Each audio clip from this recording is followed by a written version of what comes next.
Olá a todos e bem-vindos a mais um vídeo. Como vocês podem ver aqui na tela, o termo bolha.com no Google Trends aumentou nos últimos 5 anos no mundo todo, o que significa que a busca por bolha.com recentemente cresceu bastante. Certo, se você olhar os últimos 12 meses, pode ver que recentemente aumentou, especialmente em agosto. E você provavelmente já viu isso, né? Provavelmente já viu no YouTube. Você provavelmente já viu isso na TV e talvez em outros sites também, e especialmente a bolha da IA, certo? Eu coloquei aqui desde janeiro de 2024 até agora, podemos ver que sobe um pouco e de repente dispara de novo em agosto. Foi quando Sam Altman disse que existem algumas bolhas nesse mercado de IA. E é por isso que vimos esse pico bem aqui, e desde então vem caindo. Mas o assunto do momento é claro, como sempre. Onde estamos hoje? É 1996, é 97, 98, 99. O que é, certo? Em que ponto estamos nessa bolha ou nesse ciclo? Porque realmente é, como Tom Lee diz, realmente é a alta mais odiada, certo? Não pode ser que estamos subindo porque os lucros aumentaram, porque as empresas realmente estão ganhando bastante dinheiro hoje em dia. Não pode ser por esse motivo. Tem que ser porque estamos em uma bolha. Agora, embora eu concorde que algumas partes do mercado estão em bolha, certo? Você me conhece. Eu acho que a Quantum está em uma bolha enorme. Acho que algumas ações de energia nuclear também estão em uma bolha. E sim, até mesmo algumas ações de IA também estão em uma bolha. Porque sim, você não deveria valer bilhões e bilhões de dólares quando não gera nenhuma receita. Mesmo que o mercado ache que você vai gerar muito mais receita daqui a 2, 3, 4 anos, você está pagando um prêmio insano por muitos desses nomes. Então eu concordo, mas dizer que o mercado está em uma bolha e que é como na era das .com, eu não acho que isso seja muito justo. Você provavelmente já ouviu falar de Paul Tudor Jones. Ele comentou sobre isso e disse que talvez estejamos em 1999 agora. Mas ele também disse, olha, levou um tempo, certo? O mercado de ações dobrou até 2000 quando estourou. Agora, o que também é interessante aqui é que há 5 anos, em janeiro de 2020, esse era o título. E essa também foi uma entrevista na CNBC. Porque Paul Tudor Jones diz que os mercados lembram muito o início de 1999. Ontem tivemos isso. O investidor Paul Tudor Jones disse que o mercado de ações hoje parece exatamente como em 1999. Então é isso. Mas dito isso, esses são títulos bem agressivos porque ele realmente tem alguns motivos sólidos por trás de tudo isso. Claro, aqui em 2020 ele também já alertava sobre um possível desastre do coronavírus. Então vamos dar esse crédito a ele. Mas existem algumas boas explicações, vou reproduzir alguns trechos aqui também. Vamos reagir a isso. E para aqueles que perderam o vídeo de atualização da carteira de domingo, eu tenho, claro, alguns dados macroeconômicos para mostrar que apoiam muito o grupo que acha que não estamos numa bolha.com. Então, mais sobre isso neste vídeo. Também vamos comentar algumas ações específicas no vídeo. Se gostar, aperte os botões, eu agradeceria muito. Se quiser me apoiar, veja o link na descrição e o comentário fixado com as 10 melhores ações para comprar ou acesse fullpom.com.br/couchinvestor. Muito obrigado. Então vamos ouvir o que ele disse ontem. Exatamente como em 1999. Eu não sei se vamos realmente repetir exatamente, mas acho que todos os ingredientes estão presentes. E certamente, do ponto de vista de negociação, você tem que se posicionar como se fosse outubro de 99. Eu não vejo motivo para fazer diferente disso. E lembre-se, a Nasdaq dobrou entre a primeira semana de outubro de 99 e março de 2000. Se parece um pato e faz quack como um pato, provavelmente não é uma galinha, certo? Bem, talvez a galinha se identifique como pato. Não sei. Quem sabe hoje em dia? Mas de qualquer forma, é importante notar que primeiro, ele se vê como um trader nessa posição agora, certo? Ele se vê como um trader. Em segundo lugar, como você acabou de ouvi-lo, de outubro de 99 até março de 2000, a Nasdaq realmente dobrou. Então você pode dizer que, antes de chegarmos ao topo, podemos ver de repente um aumento enorme no mercado de ações. E você pode dizer, sim, mas nós já vimos esse grande aumento este ano, no ano passado e há 2 anos. Bem, para rebater esse argumento, podemos olhar para o SP 500.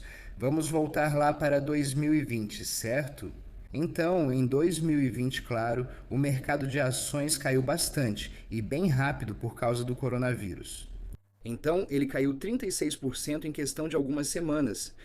Agora, desde então, desde o fundo de 2020 até o topo do que eu chamaria de uma comparação muito melhor com a bolha das .com em 2022, certo? Porque se você quiser comparar o que está acontecendo agora ou o que vem acontecendo nos últimos anos com a bolha das .com, eu realmente acho que o que aconteceu aqui, certo? O SP500 subiu 108% desde o fundo de 2020 até o topo, em janeiro de 2022. Eu realmente acho que esse período aqui se assemelhou muito mais à bolha das .com do que o período em que estamos agora. Todas essas SPACs, todas as empresas que estavam sendo negociadas, e isso era o normal, certo? Todas as empresas que estavam sendo negociadas a 50, 60, 100 vezes o faturamento, ou seja, não é PL, é faturamento. Tudo isso era normal. NFTs, certo? Imagens de pedras sendo vendidas por centenas de milhares de dólares, se não por $1 milhão ou algo assim. Isso, na minha opinião, foi mais uma bolha da internet. Além disso, as taxas de juros estavam subindo nesse período. Agora, estamos em um período em que as taxas de juros estão caindo, e a expectativa é que continuem caindo. O que, novamente, é por isso que eu acho que lá atrás, naquela época, em 2022, aquilo me lembrava um pouco mais a bolha da internet. E em 2022, o que aconteceu? Bem, em 2022, como você pode ver, do topo até o fundo, o mercado, bom, nesse caso, o SP caiu 27,5%. Os primeiros 7 meses de 2022 foram o pior começo de ano desde 1970, para quem não sabe. Ok, não estou inventando, são os dados. Agora, desde o fundo de 2022 até agora, então cerca de 3 anos, o SP subiu 91,4%. E claro, ao longo dos últimos anos tivemos pequenas quedas, pequenas correções aqui e ali, 10%, 10%. E então, claro, tivemos as mínimas de abril, certo? Onde o mercado atingiu o topo aqui em fevereiro. Caímos cerca de 21,5% em questão de um mês, mais ou menos. Então sim, o SP desde o fundo de 2022, que foi um grande ano de correção em todos os setores, tivemos grandes empresas caindo, 50%, 60%, 70%. Desde então, o SP subiu 91%, e durante esse período tivemos algumas pequenas correções. Certo, faz sentido. Agora vamos continuar aqui. Mas você acha que é 99 e conversamos com Mike Novogratz hoje. Não é 98. Todo mundo acha que é ou 98 ou 99, mas não é 96, esse é o ponto. E isso pode ser um problema. Pode ser uma chance, mas é preciso entrar e sair rápido do trem. Se pensar nos mercados de alta, a maior valorização ocorre nos 12 meses antes do topo. Essa é a natureza desse mercado. Ele meio que dobra qualquer que seja a média anual e antes disso. Então, se você não jogar direito, vai perder o melhor da festa. Se você entrar nessa, tem que ser muito ágil, porque vai ter um final realmente ruim. Acho que todos os ingredientes estão aí para uma explosão. Vai acontecer? A história costuma se repetir. Então, acredito que alguma versão disso acontecerá novamente. Então, mais uma vez, eu não discordo totalmente dele. Eu realmente acho que sim, em algum momento no futuro teremos uma pequena correção como sempre tivemos. Eu acho que vamos ter uma grande queda, como a grande crise financeira, como em 2020, como a bolha das .com. Eu não acho. A menos que algo realmente mude drasticamente e toda a indústria financeira colapse e tudo mais, até lá, não. Eu acho que correções acontecem o tempo todo. Então é como dizer, hoje está um dia ensolarado. Semana que vem pode chover. No próximo mês também pode chover, mas acho que ninguém sabe, né? Ok, até um relógio quebrado acerta 2 vezes por dia. Agora, isso não é falta de respeito com ele, certo? Porque, de novo, eu concordo com alguns pontos que ele está levantando. E também, ele admitiu que é mais um trader do que um investidor. Ele também está mais focado em algumas tendências macroeconômicas. Então, é um pouco diferente. É um pouco diferente a forma como ele está olhando para as oportunidades em comparação com a forma como eu estou olhando, por exemplo. E talvez você também esteja olhando para essas oportunidades. Se voltarmos à entrevista de 5 anos atrás com o mesmo título, foi isso que ele disse. Vou mostrar o que Ray Dalio disse sobre a economia em breve. Também ouvimos o que o presidente comentou. Antes do comentário de Ray, quero saber sua avaliação sobre o momento atual. Bem, estamos novamente na mistura monetária e fiscal mais insana da história. É algo tão explosivo, isso desafia a imaginação, e eu não acho que nada tenha mudado. Isso me lembra muito o início de 99. Então, no começo de 99, tínhamos 1,6% de PCE e 2,3% de IPC. Temos os mesmos indicadores hoje, mas os juros do Fed eram 4,75% e agora estão em 1,62%. Naquela época tínhamos superávit e depois um déficit de 5%, parece mentira. Houve um impeachment. Tivemos 3 cortes de juros devido à crise externa, tempos loucos. Então você quer estar no trem, mas precisa sair dele bem rápido se for 99? Bem, na verdade não. O trem ainda tem um longo caminho pela frente. O que aconteceu nos 12 a 14 meses seguintes? Eu diria que fomos surpreendidos com isso. Coronavírus. Acho que é por isso que você pode ver que mesmo há 5 anos, a mensagem também era um pouco a mesma. Isso lembrou ele do início dos anos 1990, mas ainda temos um caminho a percorrer. Ele está falando puramente sobre posicionamento. Ok, você posiciona seu portfólio de uma forma que, tudo bem, você pode aproveitar a alta, mas quer se limitar na baixa sempre que ela vier. Claro, infelizmente, 3 meses depois que essa entrevista foi ao ar, tivemos uma grande queda no mercado por causa dos lockdowns, etc, etc. Agora, não vou mostrar o trecho dos outros comentários sobre o coronavírus porque não sei quais são as políticas do YouTube atualmente e não quero ser desmonetizado. Voltando aos dados do mercado que mostrei no episódio de domingo, se você olhar o Nasdaq 100, o que ocorreu após 6 meses consecutivos de alta? Na verdade, temos poucos dados para analisar, só ocorreu 5 vezes antes. Agora é a sexta, mas como pode ver, as chances estão a nosso favor. Certo, uma semana depois, em 60% das vezes o Nasdaq ficou positivo, e em média tivemos uma alta de 0,37%. 2 semanas depois, só esclarecendo, uma semana depois é esta semana, 2 semanas depois é na próxima, pois isso foi divulgado na semana passada. Em 80% das vezes ficamos no positivo e, em média, subimos 3,76%. Claro, aqui também você pode ver algumas datas específicas. 1995, 2009 foram os anos em que mais subimos. Agora, em 2003, ainda estamos com uma queda de cerca de 2%. Agora, se o meu cenário estiver correto, então talvez estejamos em 2003 neste momento. Porque se eu penso que a bolha das .com, os anos 2000 como 2022, 3 anos depois, estamos em 2023, então a música pode continuar por um longo período de tempo. Mas se olharmos 3 semanas, 1, 2, 3 ou 6 meses e até um ano depois, sempre estávamos no verde.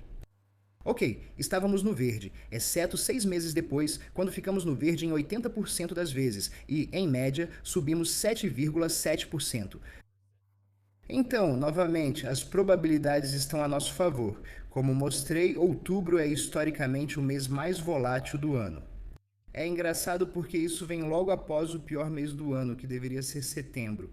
Falando sobre setembro, esta é a 14ª vez desde 1990 que o S&P 500 subiu pelo menos 10% até setembro.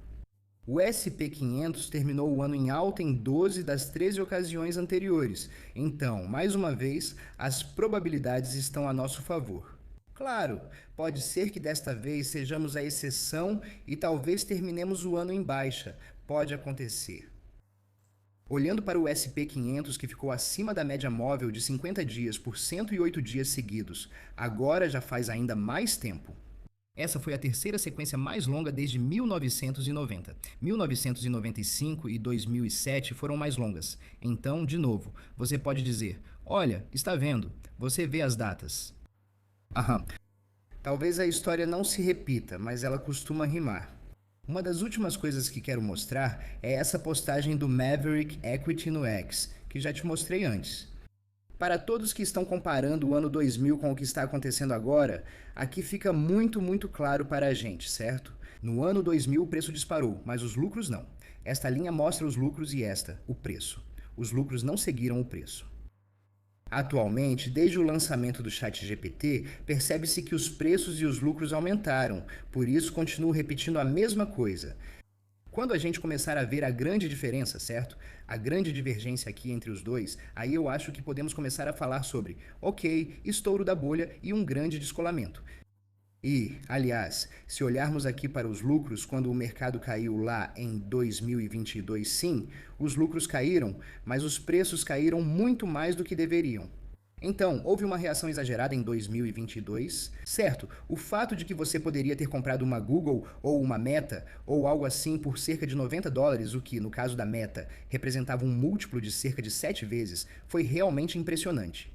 E por último, olhando puramente para a avaliação, ou neste caso para os indicadores de preço, o PE dos próximos 12 meses, lá em dezembro de 99, você pode ver que a mediana do PE dos próximos 12 meses era de 41 vezes. E essas são as empresas mencionadas aqui: Microsoft, Cisco, Intel, Lucent, IBM, Time Warner, ITT, Oracle e WorldCom. Alguns de vocês talvez não conheçam essas empresas. Eu mesmo não conheço algumas, como WorldCom e Lucent. Mas se compararmos com o tipo de empresas que vemos hoje, é completamente diferente. Primeiramente, hoje temos empresas que valem trilhões de dólares e que geram centenas de bilhões de dólares em lucros. Em segundo lugar, a mediana aqui está em 31 vezes, você pode dizer, mas historicamente falando, o Shiller PE, isso e aquilo, está muito alto. Novamente, não estamos no mesmo período. Você não tinha empresas desse tamanho há 25 anos. Você não tinha empresas tão lucrativas há 25 anos. Você não tinha empresas que em apenas 3 anos iam de 0 a quase 1 bilhão de usuários ativos mensais. Estou falando aqui da OpenAI. Isso não acontecia. Não era possível. Era impossível. Hoje, se você é um empreendedor, sua startup, sim, sua startup de tecnologia ou de IA, pode ir do 0 ao 1. Muito rápido. Muito rápido. Você pode escalar de $0 para talvez 100 milhões de dólares em receita recorrente anual extremamente rápido, algo com que as empresas de 25 anos atrás só podiam sonhar. Talvez isso estivesse nas apresentações para investidores deles, certo? Que iriam gerar muito dinheiro em XYZ anos no futuro. Bem, hoje em dia, sim, existem certas empresas que fazem exatamente a mesma coisa. Como eu disse, eu realmente acho que temos algumas bolhas no mercado. Mas hoje, você também tem muitas empresas que estão ganhando dinheiro e têm a tecnologia para mostrar isso. Há 25 anos, muitas promessas vazias ou muitas promessas que só se tornaram realidade 5 anos depois. Então, sim, há uma diferença enorme.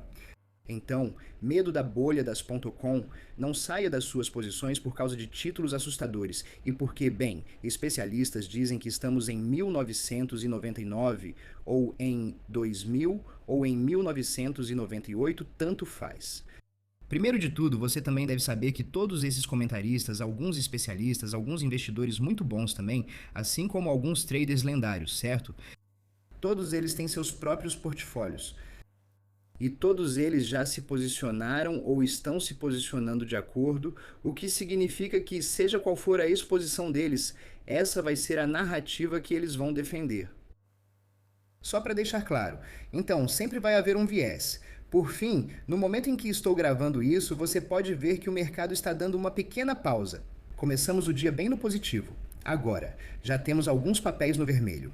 Se olharmos para a lista de observação que temos, começamos o dia novamente com apenas 3 nomes no vermelho. Agora está mais para meio a meio aqui.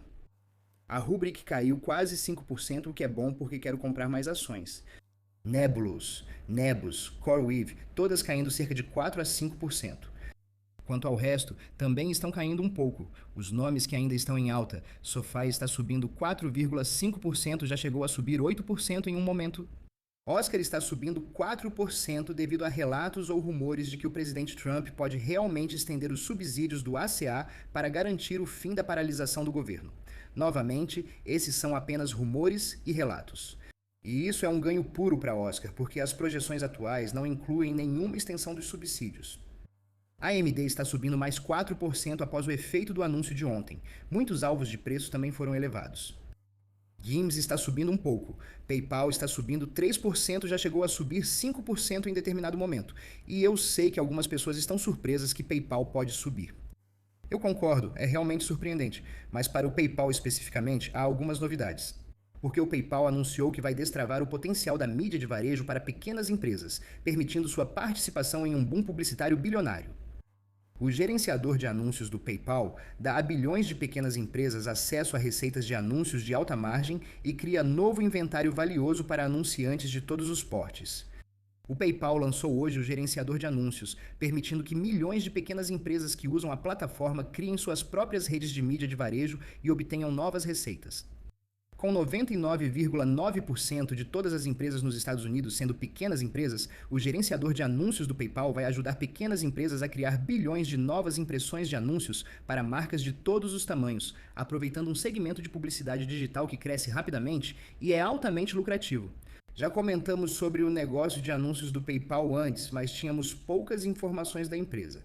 Agora, isso é um bom começo. E isso deve começar e ser lançado no início de 2026. É assim que o negócio de anúncios vai gerar bilhões de dólares em receita no futuro. E claro, esse é um dinheiro de alta margem. Então, no geral, é isso. Volatilidade é esperada. Recuações acontecem o tempo todo. Algumas pessoas são traders, outras são investidores de longo prazo, estratégias completamente diferentes, e isso é totalmente normal. Você decide. Você conhece minha estratégia: levantar dinheiro e realizar lucros sempre que possível. Então, se houver uma queda, olha só, até rima, você pode aproveitar essas oportunidades. Simples assim. Acho que não tenho muitos nomes supervalorizados ou esticados demais. De novo, se eu comparar minha carteira de hoje com o que era em 2021, 2022 é como dar água para o vinho. Naquela época, as avaliações estavam realmente altas, eu concordo, porque fui atingido como ninguém. Então, não quero que isso aconteça de novo. Mas eu consigo ver a diferença enorme, certo? O Google, por exemplo, não está caro hoje, mesmo com a alta no preço das ações. O PayPal não está caro hoje. O Alibaba não está caro. Você pode dizer que a SoFi está cara. Eu não acho que está. Estamos bem longe daqueles 50, 100 vezes o faturamento que vimos lá em 2022. E quando eu começar a ver esse tipo de comportamento nas empresas que a gente acompanha e talvez até possua, claro, eu vou avisar. Vou tocar o sino e dizer: pessoal, talvez seja a hora de realizar bastante lucro e ser mais defensivo. Mas esse momento ainda não chegou. A menos que você tenha ações de empresas quânticas, aí sim, venda e fuja. Essa seria a minha escolha preferida agora. Então, no geral, é isso por hoje neste vídeo. Se você gosta desse tipo de vídeo, clica em todos os botões, compartilhe sua opinião aí nos comentários e a gente se vê no próximo. Tchau!